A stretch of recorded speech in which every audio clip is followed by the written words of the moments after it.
Hi, welcome to Purpose Driven Church for Unificationists. We are on day 36, and we are continuing the section on how Jesus attracted crowds. So, Rick Warren points out 4 verses that talk about how Jesus attracted crowds. He says, or what happened when Jesus attracted crowds. He says, the crowds were amazed by his teaching. The crowds were profoundly impressed. The crowds were enthusiastic about Jesus' teaching, and the great crowd enjoyed listening to him. And there was another verse that said they were spellbound by his teaching. So he's just using this as a reference to say that, besides being who he was, Jesus was actually a great speaker.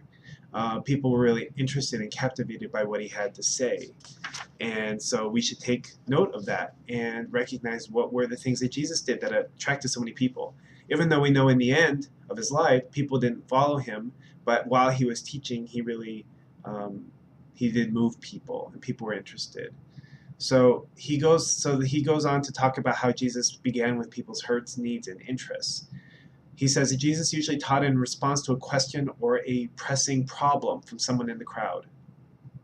He scratched where people itched. His preaching had an immediacy about it. He was always relevant and always on target for that moment.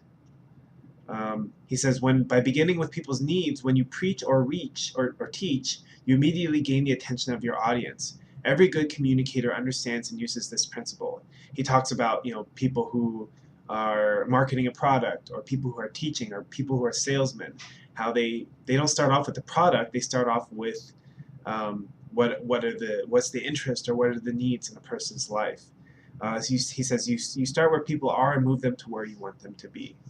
He also talks about the brain here, which is kind of interesting. He says there's this part of the brain called the reticular activating system, which it filters through all the different sensations we receive through our 5 senses, and it filters out what we need at any given moment, so we're not too overwhelmed by all the different stimulation that's coming in.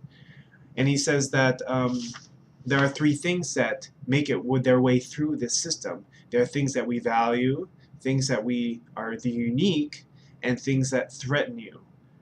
So this is really important to note for those who give sermons or who talk in general, because if you want to capture the attention of an uninterested crowd, you must tie your message to one of these attention getters. And he says, even though you can try to do it through threatening ways, freaking people out, or making it unique, he says that the most consistent way to do it, consistent with the way Jesus did, is to share its value, show its value. He says Jesus taught in a way that people understood the value and benefit of what he was saying. He says, because preachers are called to communicate truth, we often mistakenly assume that unbelievers are eager to hear it. But unbelievers aren't that interested in truth these days. In fact, surveys show that the majority of Americans reject the idea of absolute truth. He talks a little bit about moral relativism and how people don't really believe in an absolute truth.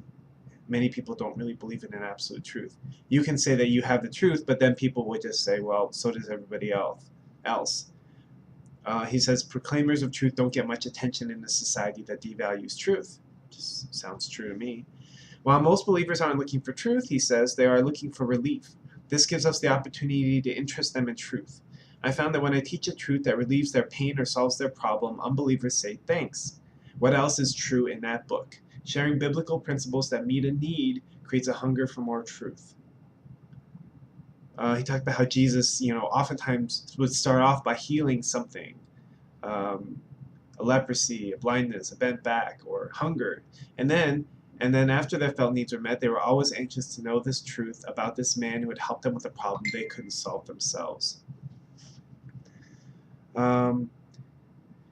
He uses this verse from Ephesians that says, speak only what is helpful for building others up according to their needs, that it may benefit those who listen. And he uses that as a reference to say that what we say should be determined by the needs of the people to whom we are speaking. We are to speak only what benefits them.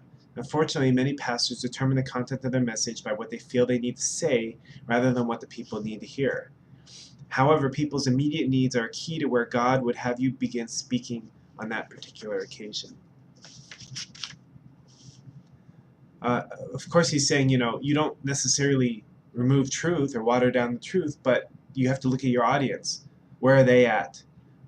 what your audience does determine which truth you choose to speak about, and some truths are more relevant than others to believers.